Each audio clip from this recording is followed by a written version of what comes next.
درنو لیدونکو سلامونه او نیکی هیلې.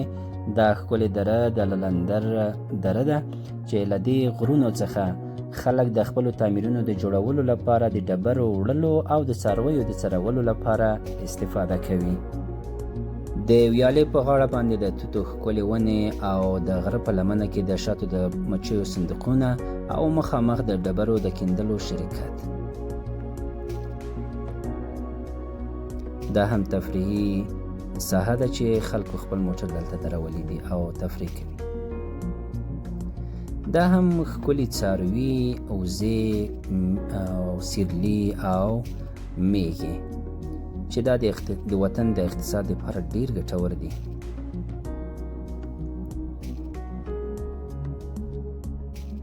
دلته هم د دې سیمې د خلکو زراعتي ځمکې او ښکلي باغونه.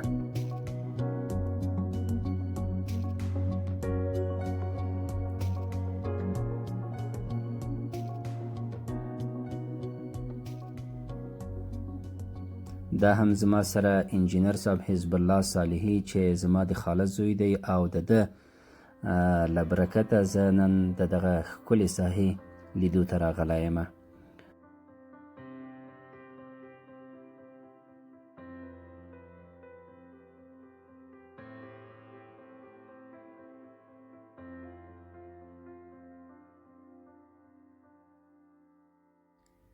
د غرونو په منځ کې دغه کوچنی سیند دغه درې ته ډیره ښکلا وربخلې او د هغې د زرغونتیا سبب ګرځېدلی دی.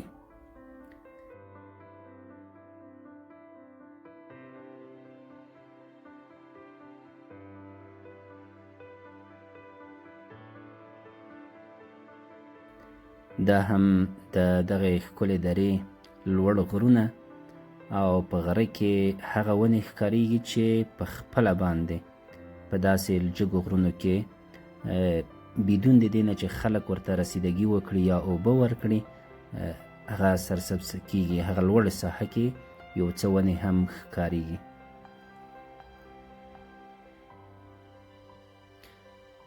څومره به ښه و چې د دغه اوسنۍ تکنولوژۍ پر مټ باندې چې سولر سیستم دی د دغه سیند د اوبو څخه د لوړو غرونو د آبادولو په خاطر باندې هم ګټه اخیستل شوې وای.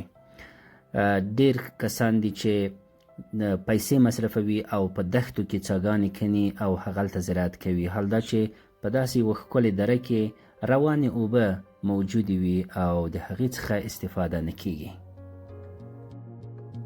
موږ هم بیرته راوګرځېدلو، تفریح مو وکوله. دلته هره اونۍ او په خاصو ورځو کې خلک تفریح ته راځي، میله کوي او ځینې بیا مایان هم نیسي.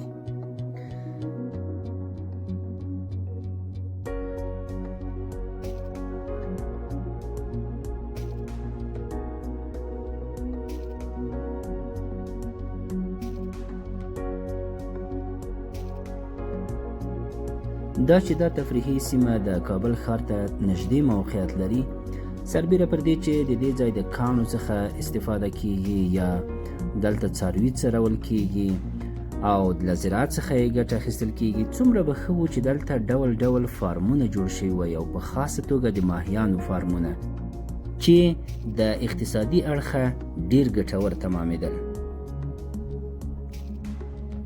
که د دې ساحې سړکونه په ښه شکل باندې جوړ شي، خلکو ته د کېناستو ځایونه او هوټلونه جوړ شي، نو باوري یم چې په زرګونو کسان به دلته تفریح لپاره راځي.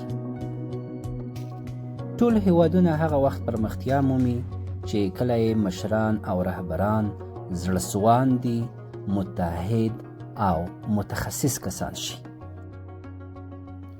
په دې هیله چې زموږ ځوان نسل په ځانګړې توګه د ښوونځیو زده کوونکي او د پوهنتونونو محصلین مټې راونغاړي او له ځانونو څخه متحد او متخصص انسانان جوړ کړي د یو سرلوړي، آرام، آباد او پرمختللي افغانستان په هیله.